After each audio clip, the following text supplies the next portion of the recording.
Easy now, take a real slow look, good look at this place, the Steel House. You know how much I love the steel industry, and what better place for you to stop in for some air-conditioned comfort.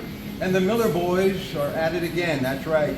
Paul's brother Mike is here, the proprietor, and I stopped in this very warm day in Monaca to promote my great community, because I got a lot of work still to come tonight. We're going to be at the Rochester VFW, they got a big car cruise, a lot of stuff we brought you from the home studio here in Monaca.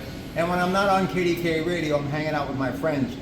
And maybe they'll stay open a little bit so I can roll in here and have an ice cold beer, a Miller Lite, I'm sure provided by She-Walk Distributing at the end of the day. But before I tell you about the menu and what this place is all about, you just never know who you're going to run into. And when I'm on these streets in Monaca and I'm at a red light, I think about my journey through this community, part one and part two. Part one over 30 years ago, and I partnered up with a guy by the name of John Pfeiffer.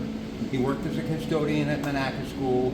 We sat shoulder to shoulder and elbow to elbow, night after night, at the old Silver Bar, which is now the Draft House, the Monaca Coronet Band Room. And whenever we were feeling feisty, I would drag him to the Monaca Sons of Italy.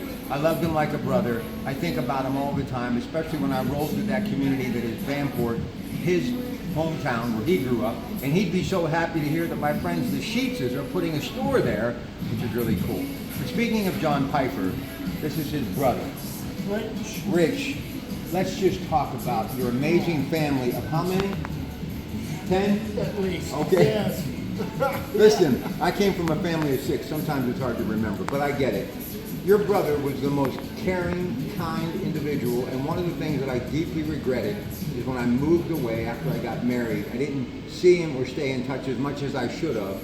I absolutely loved him. Was he not a gentle soul? He was a great brother. Here's the best thing about your brother. And the older I get, and the worse my eyes get, I realize this guy was a champion because he had a vision problem that really caused him a lot of difficulty, but he overcame it time and time again. And I would see him walking his dog every day, an Australian Shepherd, just like my son Robbie has. I'm just connecting all the dots here. And he would go to the White House, which is not the in DC, but the restaurant here in Monaca. And he always had good food. We talked about food. He loved his Stroh's beer. But here's what I love, and I talk about it all the time. I'm driving him to work one day, and I said, Johnny, I got to ask you, you got vision issues. How in the world do you know how to clean?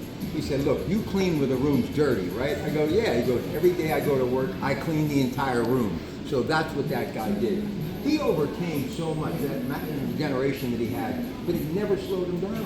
He really did. Memories of your brother, just a family growing up.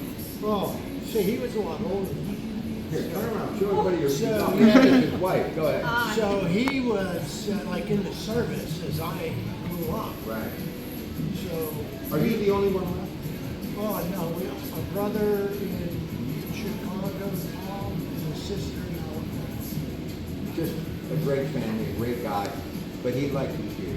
Oh, And listen, oh, I came to the big leagues after I met him.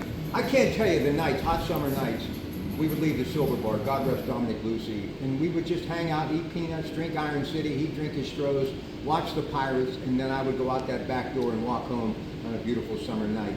But every night that I'm walking, the moon is out, or I'm driving, there's not probably a week that goes by that I don't think about your brother. appreciate it. All right, talk about that man that's no longer with us. What do you remember about He was John? always kind to me. We had some good baths. And just a good fella. We had a good time. Here was his secret though. If you're gonna drink beer, eat. And that guy loved to eat. Mashed potatoes and meatloaf. And I go, Johnny, I'm gonna eat myself out of television if I keep hanging out with you. I miss you, John. And there must have been a reason why I came back to Monaca so I could be close to you. Thank you very much. Okay, come on down here a little bit. So Mr. Miller, you know I'm gonna be hanging out here. Just stay open past like 11 o'clock at night once in a while, okay? Anyway, they got a great cocktail menu here. They got the Steel Barbie, a raspberry vodka flavored delicious drink that you're going to absolutely love, the fizzle that you're going to get. They've got the Steel Bowl, the Steel Martini, great food as well. Anything you would ever want, burgers and fries and salads and more, and the best bartenders anywhere on the planet. So when you're rolling through Monaca, hit the brakes and come on into, well, the place that we made famous, the Steel City. You know what I mean. The Steel House in Monaca, Pennsylvania. It's your Pratte Pack Much love to this great community. Until later tonight, enjoy your day. Get to the Steel House. You're going to love it.